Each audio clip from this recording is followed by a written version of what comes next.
War is often remembered in trenches, in battles, in smoke that rises upward. But every battle depended on something that rarely appears in monuments or textbooks: the roads beneath marching boots and rolling wheels. The First World War was not only fought by soldiers at the front, it was carried forward by convoys, rail lines, horses, carts, trucks, barges, and the endless movement of supplies that fed an army spanning continents. Behind every rifle shot and every artillery shell was a journey, long, repetitive, exhausting, that never made headlines and never truly ended, even when the guns finally fell silent. The Great War transformed transport from a background necessity into one of the most critical battlefields of all. Roads became arteries. Railways became lifelines. Mud became an enemy. Movement became survival. This is the story of the war's hidden motion, the long roads that never slept. War had always relied on supply.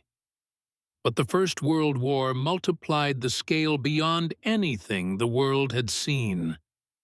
Millions of men needed food, uniforms, boots, coal, ammunition, timber, barbed wire, tools, medicines, paper, fuel, sandbags, and spare parts. Nothing remained where it was made. Everything had to move, from factories to ports, from ports to depots, from depots to the front. Railways became the first great theater of movement. Trains roared through valleys and across plains, pulling wagons stacked with grain sacks, artillery shells, lumber, hospital beds, and livestock. Railway workers became as essential as officers. Stations turned into hubs of urgency, where timetables were rewritten by necessity, not routine. Steel rails stretched toward the front, like promises and like warnings. But rails could not reach the trenches. The last miles, the most dangerous and uncertain, belonged to roads that cut through villages, fields, and shattered forests. Where roads did not exist, war created them. Engineers laid planks over marshland, carved paths through hillsides, built temporary bridges across rivers torn by shell fire. Soldiers marched over them by day and again by night, while convoys rattled through darkness with lanterns dimmed to avoid being seen. The roads changed with every season. In summer, they filled with dust that coated lips and lungs. In winter, they drowned beneath rain and became oceans of mud. Wheels sank. Hooves slipped. Men pushed vehicles with numb hands. Convoys stretched for miles, moving no faster than the slowest cart, because the road belonged to everyone, or it belonged to no one at all. To travel these roads was to understand the war from its most fragile side. There were few moments lonelier than the long night convoy. Drivers and horse teams pushed onward along narrow tracks where the enemy could sense movement, but not always see it. Silence became discipline. The earth trembled with distant guns, but the road demanded attention to every rut, every stone, every broken plank. If a single wagon broke down, the entire line halted. Repairs became acts of endurance carried out beneath flickering lantern light. Mechanics, blacksmiths, and laborers formed their own front line, one that moved with the road.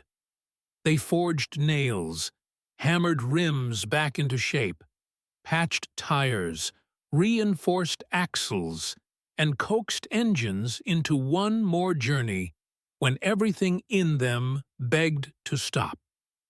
Many of the war's greatest innovations did not emerge in laboratories, but on the roadside.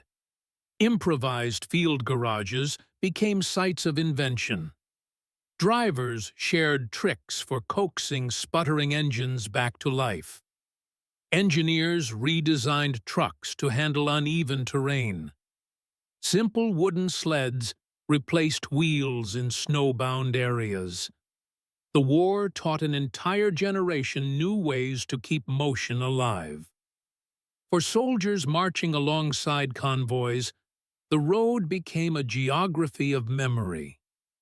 They remembered certain bends where artillery fire often fell, hills that felt endless, crossroads where orders changed everything. Some stretches of road became legendary, not because of battles fought there, but because of the effort required simply to pass through them. The war reshaped landscapes, and landscapes reshaped the war. Roads widened where traffic grew heavy, and disappeared entirely where bombardment tore them apart. Forests became timber depots. Quarries became stone yards, feeding the endless appetite for repair materials. Rivers filled with barges, moving coal and food along currents that ignored front lines but not danger. Everything connected to movement became part of the war's hidden machinery. Transport brought survival, and it also carried absence. Trains did not only move supplies toward the front, they carried the wounded back from it. Railway cars became traveling hospitals. Station platforms turned into places where silence said more than words ever could. Roads, too, became paths of return, slow, fragile, uncertain, where stretchers and ambulances formed processions that no victory parade could erase. Movement meant hope, but it also meant cost. Animals collapsed on hillsides. Drivers fell asleep upright, only to awaken when wheels drifted toward a ditch. Laborers from across the world, men who did not speak the language of those they served beside, built and rebuilt roads in unfamiliar lands, their names missing from formal histories, but etched into the ground they shaped. The supply routes became a meeting place of cultures, accents, and unfamiliar customs. War pulled workers from every corner of empires, and the roads recorded their footsteps, even when archives did not. Roads also blurred the boundary between front and rear. Villages behind the lines remained filled with movement, carts loaded with bread, columns of reinforcements marching past gardens, military cyclists weaving between trucks, children watching in awe and worry. Civilians learned the rhythm of convoys the way others learned tide patterns or seasons. On some days, motion felt infinite. On others, impossibly fragile. Perhaps the most striking truth of wartime transport was that its success was measured not by glory, but by consistency. A battle might last hours or days, but supply lasted years without pause. The front could shift by meters, while the roads carried thousands of miles of journeys across mountains, plains, deserts, and coastline. Nothing was static. Everything moved, slowly, unevenly, stubbornly. And when the armistice arrived, the roads did not rest. They carried soldiers home, refugees searching for what remained, equipment dragged away for scrap or stored for some future war. Bridges once built in haste became permanent features of new landscapes.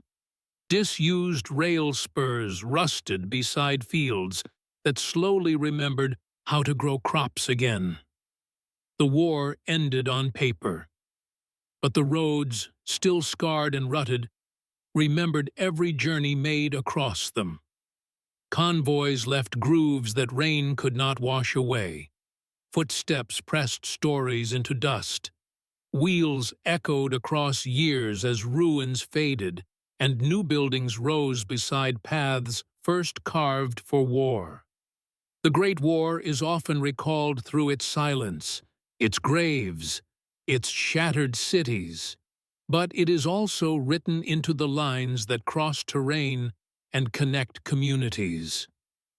Roads and rails, riverways and tracks. These were the skeleton of the war, the hidden network that made everything else possible.